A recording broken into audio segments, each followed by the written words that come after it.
चलो, तो हम लोगों ने लास्ट क्लास तक ट्रेवर्स कंप्लीट किया था। ट्रेवर्स का हम लोगों ने इंटरनल एंगल निकाला था। अब होता क्या एक्चुअल में कि लोकल अट्रैक्शन एक टॉपिक है, हमारे सब्जेक्ट में एक टॉपिक है लोकल अट्रैक्शन, और लोकल अट्रैक्शन को एलिमिनेट कैसे करना है वो सारी मेथड्स यहाँ पे मैं आपको इस लेक्चर में बताने वाला हूँ। तो सबसे पहले तो हम लोग ये देखेंगे एक्चुअल में लोकल अट्रैक्शन होता क्या है। लोकल अट्रैक्शन होता है क्या है? लोकल अट्रैक्शन क्या होता है, देखो यहाँ पे सिंपल सी डेफिनेशन लिख के रखी है मैंने। क्या होता है? It is the attraction of magnetic needle, magnetic needle का attraction due to the surrounding earth magnetic field due to the iron ore, या आयरन ओर लिखा हुआ है, आयरन ओर, मैग्नेटिक रॉक्स या फिर iron electric poles, cable carrying current etcetera. Magnetic needle जो होती है हमारे कंपास में, उसका जो डिफ्लेक्शन होता है due to the presence of external magnetic fields जो हैं, जो जनरेट हो रही सराउंडिंग में, अर्थ के सराउंडिंग में। जैसे मैग्नेटिक फील्ड हो गई किसके कारण, आयरन ओर के कारण बन रही हो, या फिर मैग्नेटिक रॉक्स हो गई हो, आयरन इलेक्ट्रिक पोल्स हो, या फिर केबल्स हो ऐसी जिनमें करंट फ्लो कर रहा हो, तो उससे क्या होगा, इसका डिफ्लेक्शन हो जाएगा इसका मैग्नेटिक नीडल का कंपास में। तो इसको और क्या बोल सकते हैं, due to the local magnetic objects magnetic needle is deflected from the magnetic north direction. तो हमारा क्या होता है, ये क्या होता है, हमारा लोकल अट्रैक्शन होता है। मतलब जब भी हमारी मैग्नेटिक नीडल का डिफ्लेक्शन होगा due to the presence of external magnetic field in its surrounding, वो क्या होगा, हमारा लोकल अट्रैक्शन उसको बोलते हैं हम लोग। ठीक है, अब बात आती है इसको रिमूव कैसे करते हैं, इसको रिमूव कैसे करते हैं। तो देखो ऑब्जर्वेशंस ये बोलते हैं, ऑब्जर्वेशंस क्या बोलते हैं कि लोकल अट्रैक्शन अगर कहीं पे प्रेजेंट है, हम लोग सर्वे कर रहे हैं, कहीं पे एक ट्रेवर्स फॉर्म हमने किया है। अब होगा क्या कि अगर लोकल अट्रैक्शन प्रेजेंट है, किसी एक स्टेशन को अफेक्ट कर रहा है, तो वहाँ पे हम लोग जो एंगल के कैलकुलेशन करेंगे, मतलब जो हमारी ट्रेवर्स की जो लाइन है, जो सक्सीडिंग लाइन है, वहाँ से उसका हम लोग फॉर बेरिंग लेने जाएंगे, तो कुछ एंगल में वेरिएशन आएगा due to the presence of local attraction over that point. मतलब जो एक्चुअल वैल्यू आना थी वो ना आके कुछ अलग आएगी। प्रीवियस लाइन के हम लोग देखेंगे बैक बेरिंग, तो उसमें भी कुछ प्रॉब्लम आएगी। तो अब हम लोग जब इसी लाइन का दूसरे स्टेशन पे बैक बेरिंग देखने जाएंगे, जैसे ए बी लाइन है, यहाँ पे ये अफेक्टेड बाय लोकल अट्रैक्शन, ये क्या है, अफेक्टेड बाय लोकल अट्रैक्शन। तो यहाँ पे जब हम लोग एंगल लेंगे तो फॉर बेरिंग में हमको कुछ ना कुछ डिफ्लेक्शन देखने को मिलेगा, मतलब एक्चुअल एंगल ना आते हुए कुछ और एंगल मिलेगा at point at station A.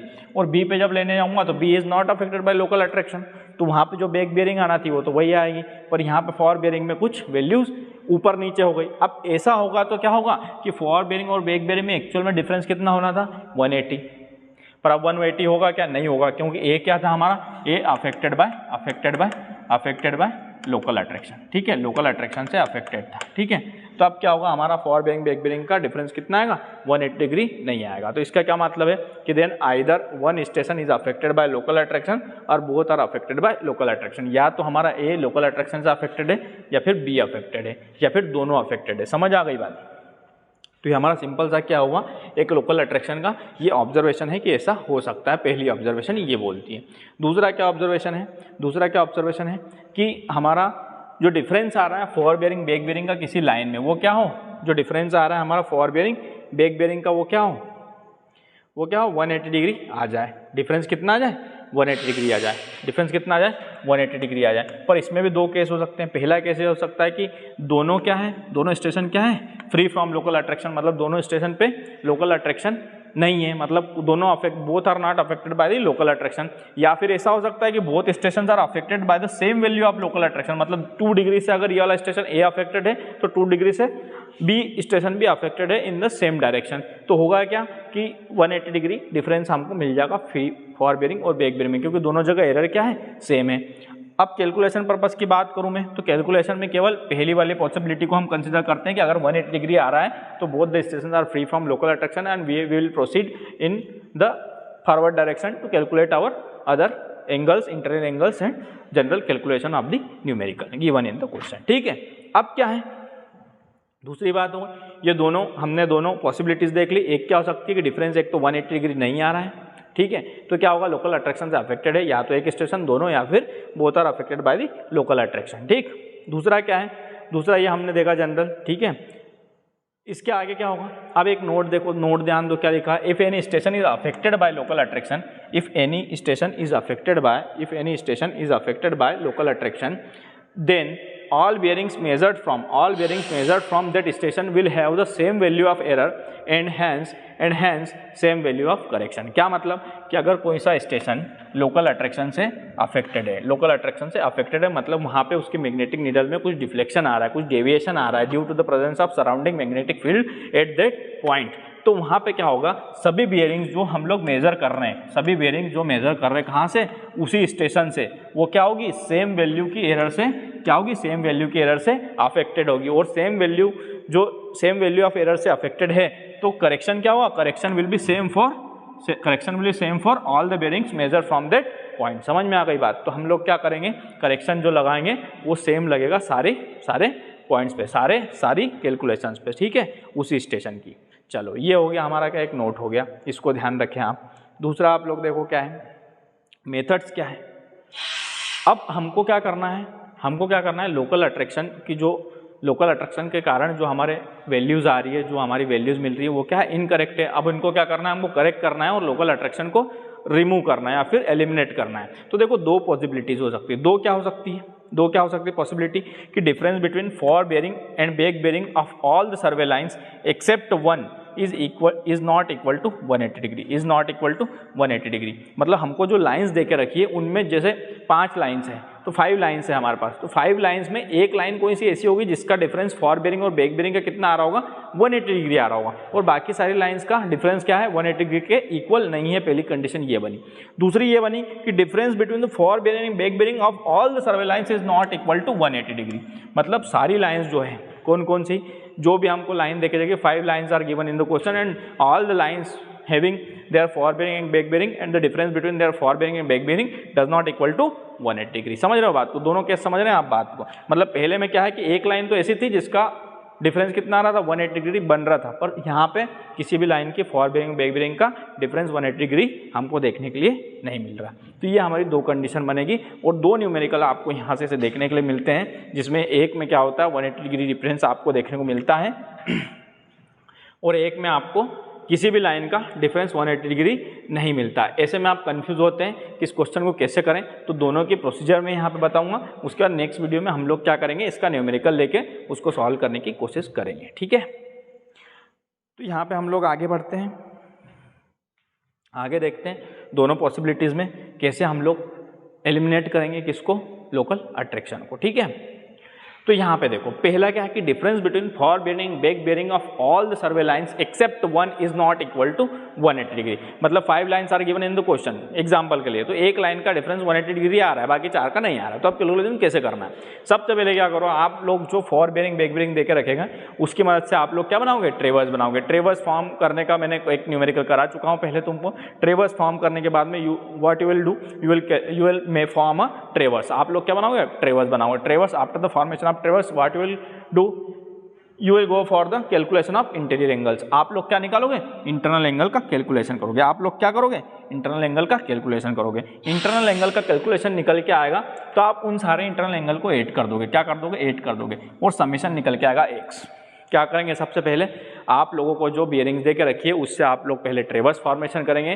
ट्रेवर्स form करने के बाद में इंटरनल एंगल्स निकालेंगे। इंटरनल एंगल्स निकल गए, सारे इंटरनल एंगल्स का सम निकालेंगे, that is equal to x, ठीक है। अब आपको क्या करना है, दूसरा थ्योरेटिकली 2n-4 × 90 डिग्री, जितनी नंबर ऑफ लाइंस थी multiplied by 2 - 4 multiplied by 90 degree, ये क्या होगा, total sum of all the internal angles theoretically जो हमको मिलना चाहिए। वो कितना मिलना चाहिए, y हमारे पास वैल्यू आ जाएगी, ये होगी एग्जैक्ट वैल्यू, या फिर मैं इसको क्या बोलूँ, स्टैंडर्ड वैल्यू क्या होगी, y। अब कैलकुलेटेड वैल्यू मेरी ये थी 1 में a वाली, calculated value minus standard value, तो मुझे क्या मिल जाएगी, एरर मिल जाएगी। क्योंकि हमने जो कैलकुलेशंस किए इंटरनल एंगल के, जो हमारे पास इंटरनल एंगल्स निकल के आए हैं वो किसके निकल के आए हैं, वो उस ट्रेवर्स के निकल के आए हैं जिस ट्रेवर्स में any station is affected by the local attraction. तो इंटरनल एंगल्स जो आपने निकाले थे वो डेफिनेटली इनकरेक्ट होंगे, तो उनका सम निकल के जो आएगा वो भी 2n-4 × 90 डिग्री के इक्वल नहीं आएगा। तो इसका जो अपन डिफरेंस निकालने जाएंगे वो क्या आएगा, एरर दिखाएगा वहाँ पे। तो एरर जो हमारी मिलेगी या तो प्लस में आएगी या माइनस में आएगी। एरर अगर प्लस में आती है मतलब हमारा जो सम निकल के आया वो एक्सेस में है, थ्योरेटिकल से एक्सेस में, तो करेक्शन के लिए क्या करना पड़ेगा हमको, उसमें से वो वाली वैल्यू माइनस करना पड़ेगी, मतलब नेगेटिव करेक्शन हो जाएगा। एरर अगर नेगेटिव है तो करेक्शन कैसा होगा, पॉजिटिव हो जाएगा। करेक्शन कैसा हो जाएगा, पॉजिटिव हो जाएगा। तो यहाँ से आप लोगों को समझ आ रहा होगा कि चारों स्टेप्स आपको समझ में आ रही होगी कि कैलकुलेशन कैसे करना है, एरर कैसे फाइंड करना है और करेक्शन कैसे लगाना है, करेक्शन का नेचर कैसा होगा। ठीक है, अब नेक्स्ट स्टेप क्या है हमें, अब हमारे सारे इंटरनल एंगल्स निकल गए थे, अब इंटरनल एंगल्स हमारे रॉन्ग थे, अब करेक्ट करना है। तो जो करेक्शन हमारा निकल के आया है, एरर जो निकल के आई थी, अगर नेगेटिव पॉजिटिव, एरर कैसी है, नेगेटिव पॉजिटिव कुछ भी हो सकती है। ठीक है, क्या हो सकती है, नेगेटिव पॉजिटिव कुछ भी हो सकती है। तो आप लोग क्या करोगे, यहाँ देखें स्लाइड में,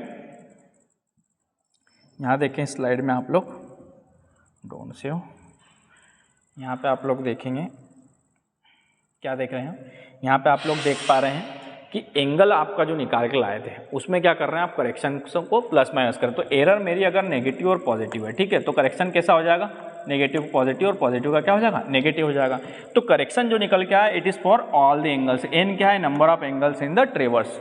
तो correction divided by number of angles. आपने क्या करा, अगर एरर नेगेटिव आ रही तो करेक्शन को प्लस कर दिया एंगल में, एरर अगर पॉजिटिव आ रही तो करेक्शन को क्या कर दिया आपने, करेक्शन को माइनस कर दिया। बट करेक्शन माइनस नहीं करना हर एंगल से, आपको डिवाइडेड बाय एन करना है और सारे एंगल से आपको एक पर्टिकुलर इंडिविजुअल करेक्शन लगाना है।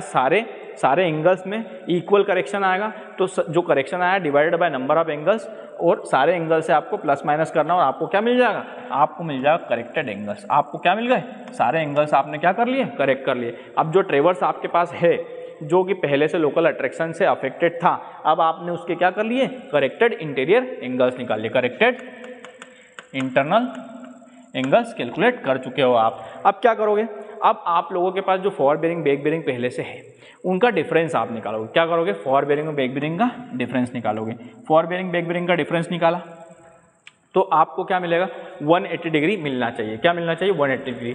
पर आपको क्या, देखो, you will get a survey line from which forward bearing by back bearing equal to 180 degree. Difference between forward bearing and back bearing कितना होगा, 180 डिग्री होगा। ठीक है, समझ आ रही बात। और बाकी के लिए आपको 180 डिग्री देखने के लिए नहीं मिलेगा। That is the stations at ends of this line are free from local attraction. मतलब क्या कि इस लाइन के जो स्टेशंस हैं दोनों साइड के, वो क्या है, फ्री फ्रॉम लोकल अट्रैक्शन। इसका क्या मतलब हुआ कि forward bearing and back bearing of that line are correct. अब इस लाइन की फॉरवर्ड बेयरिंग और बैक बेयरिंग क्या है, करेक्ट है। अब जब forward bearing back bearing correct है इस लाइन की, और सारे इंटीरियर एंगल्स हमारे पास करेक्ट हैं, तो हम लोग क्या कर सकते हैं, हम क्या कर सकते हैं, वापस से जो सारी forward bearing back bearing with the help of all the interior angles and the corrected forward bearing back bearing of single line, we will calculate the interior angle, will calculate the forward bearing back bearing for other lines. क्या करेंगे, now using the correct values, आप लोग यहाँ पे देखते जाएंगे। Now using the correct values of interior angles, जो हमने अभी कैलकुलेट करी, करेक्ट वैल्यूज कौन सी, इंटीरियर एंगल्स की, जो अभी हमने करेक्शन लगाया है, और फॉरवर्ड बेयरिंग और बैक बेयरिंग किसकी, उस लाइन की जिसका डिफरेंस कितना आ रहा था, 180 डिग्री आ रहा था, उससे हम क्या करेंगे, forward bearing back bearing of all the other survey lines, दूसरी सर्वे लाइन्स की क्या निकालेंगे, फॉरवर्ड बेयरिंग और बैक बेयरिंग। ये शायद मेरे हिसाब से आपको जब और क्लियर होगा जब मैं आपको इसका न्यूमेरिकल कराऊंगा। ठीक है, आप लोग अभी एक इमेज बनाने की कोशिश करें तो आपको क्वाइट ईजी होगा थोड़ा सा जब अब मैं इसका न्यूमेरिकल कराऊंगा। ठीक, in this way you will eliminate the local attraction. आप लोग क्या करेंगे, लोकल अट्रैक्शन को एलिमिनेट करेंगे। एक सम अप करूंगा मैं इसको जल्दी से। देखो क्या क्या पहले हमारे पास फॉरवर्ड बेयरिंग बैक बेयरिंग देकर रखी थी, हम लोगों ने ट्रेवर्स बनाया, ट्रेवर्स बनाने के बाद में क्या करा, इंटरनल एंगल्स निकाले, इंटरनल एंगल्स का सम निकाला which is not equal to 2n-4 × 90 degree. Then will minus करेंगे क्या, टोटल सम जो आ रहा है सारे एंगल का उससे माइनस करेंगे 2n-4 × 90 डिग्री का जो एंगल आ रहा है, समेशन ऑफ एंगल आ रहा है। फिर क्या करेंगे उस वैल्यू को क्या करेंगे, divided by number of angles, और डिस्ट्रीब्यूट कर देंगे सारे इनकरेक्ट एंगल्स में, तो you will get corrected angles. Corrected angles मिल जाने के बाद में आप लोग क्या देखेंगे, लाइन जो देके रखी है उनके फॉरवर्ड बेयरिंग बैक बेयरिंग का डिफरेंस देखेंगे। किसी एक का 180 डिग्री आ रहा होगा, इसकी forward bearing back bearing correct है, इसका यूज करके प्लस इंटरनल एंगल्स जो करेक्टेड है इनका यूज करके हम लोग कैलकुलेट क्या करेंगे, forward bearing back bearing of all the other lines. इस प्रकार से हम लोग क्या करेंगे, लोकल अट्रैक्शन को रिमूव कर देंगे, एलिमिनेट कर देंगे। ठीक है, आगे बढ़ेंगे। दूसरी कंडीशन, मान लो जब ऐसा हो जाए कि डिफरेंस बिटवीन फॉरवर्ड बेयरिंग और बैक बेयरिंग क्या हो जाए, difference between forward bearing back bearing of all the survey lines is not equal to 180 degree, of all the survey lines is not equal to 180 degree. इस case में आप लोग क्या करोगे, देखो अब हमने पहले की कंडीशन में, पहले के केस में जैसे डिस्कस किया है, हमको सेम टू सेम प्रोसेस चलाना है कहाँ तक, corrected interior angles. Interior angles को करेक्ट कर लो, ठीक है। उसके बाद में क्या करना है, AC लाइन को देखना है, AC लाइन को फाइंड करना है which is least affected by the local attraction. देखो सारी लाइंस अफेक्टेड है लोकल अट्रैक्शन से, पर हमको उस लाइन को पकड़ना है जो कि लीस्ट अफेक्टेड है, जो कि क्या है, लीस्ट अफेक्टेड है लोकल अट्रैक्शन से। Now correct the bearing for bearing back bearing of the line. और इस लाइन को जो कि लीस्ट अफेक्टेड है किससे, लोकल अट्रैक्शन से, उसकी फॉर बियरिंग बैक बियरिंग को करेक्ट करना है। अब इस लाइन की फॉर बियरिंग बैक बियरिंग को हमको क्या करना है, करेक्ट करना है। और फिर इसको रेफरेंस बना के हम लोग क्या करेंगे, देखो for bearing back bearing -180 degree हम लोगों ने क्या करा, तो ये हमको क्या मिल गया, लीस्ट एरर मिल गई उस लाइन के लिए, for the line least affected by the local attraction, जिसकी वैल्यू बिल्कुल कम आएगी, जिसकी वैल्यू बिल्कुल least I among all the lines. इसकी एरर मिल गई, एरर पॉजिटिव आती है तो करेक्शन क्या हो जाएगा, नेगेटिव, एरर नेगेटिव है तो करेक्शन क्या हो जाएगा, पॉजिटिव। अब क्या करना है, करेक्टेड फॉर बियरिंग उस लाइन की हमको निकालना है। फॉर बियरिंग करेक्टेड उस लाइन की कैसे निकलेगी, फॉर बियरिंग जो पहले से थी, करेक्शन अगर पॉजिटिव है, एरर अगर पॉजिटिव है तो करेक्शन क्या होगा, नेगेटिव, और एरर अगर नेगेटिव है तो करेक्शन कैसा होगा, पॉजिटिव, ठीक है। तो E/2 कर देना है, क्योंकि एरर आई है, आप फॉर बियरिंग बैक बियरिंग दोनों है, तो एरर का आधा करके मैं प्लस माइनस कितना कर दूंगा, फॉर बियरिंग में जो भी होगा, करेक्शन पॉजिटिव होगा इधर नेगेटिव होगा वो करके, और मैं क्या करूँगा, करेक्टेड फॉर बियरिंग निकाल दूंगा। अब fore bearing corrected back bearing corrected equal to क्या होता है, 180 डिग्री। यहाँ से मैं क्या करूँगा, ये वैल्यू यहाँ पे पुटअप करके मेरी बैक बियरिंग निकाल दूंगा करेक्टेड। तो यहाँ से हम लोग क्या देख पा रहे हैं कि हमारे पास फिर से एक लाइन ऐसी हो गई है जिसकी फॉर बियरिंग बैक बियरिंग की करेक्टेड वैल्यूज हैं, करेक्ट वैल्यूज हैं हमारे पास, और सारे इंटरनल एंगल्स करेक्ट हैं पहले से। तो हम लोग क्या कर सकते हैं, अब देखो हम लोग क्या कर सकते हैं, now using the corrected interior angles, now using the corrected internal angles and the corrected for bearings of that line, calculate for bearing and back bearing of all the other survey lines, and in this way you can eliminate the local attraction of the traverse, given traverse, ठीक है। तो दोनों case हम लोगों ने देख लिए कि जब 180 डिग्री के इक्वल हो रहा है किसी एक लाइन का difference fore bearing back bearing का, और नहीं भी हो रहा है किसी भी लाइन का डिफरेंस अगर 180 डिग्री के इक्वल नहीं आ रहा है, तो दोनों में हमको क्या प्रोसेस फॉलो करनी है। और इसका जो न्यूमेरिकल है we will discuss in the next video, ठीक है। नेक्स्ट वीडियो हमारा जो आएगा उसमें क्या रहेगा, न्यूमेरिकल प्रॉब्लम रहेगी दोनों अप्रोचेस पे, ठीक है। धन्यवाद, चैनल को लाइक करें, शेयर करें, सब्सक्राइब करें, ठीक है, सपोर्ट बनाए रखें, ठीक है, बाय बाय।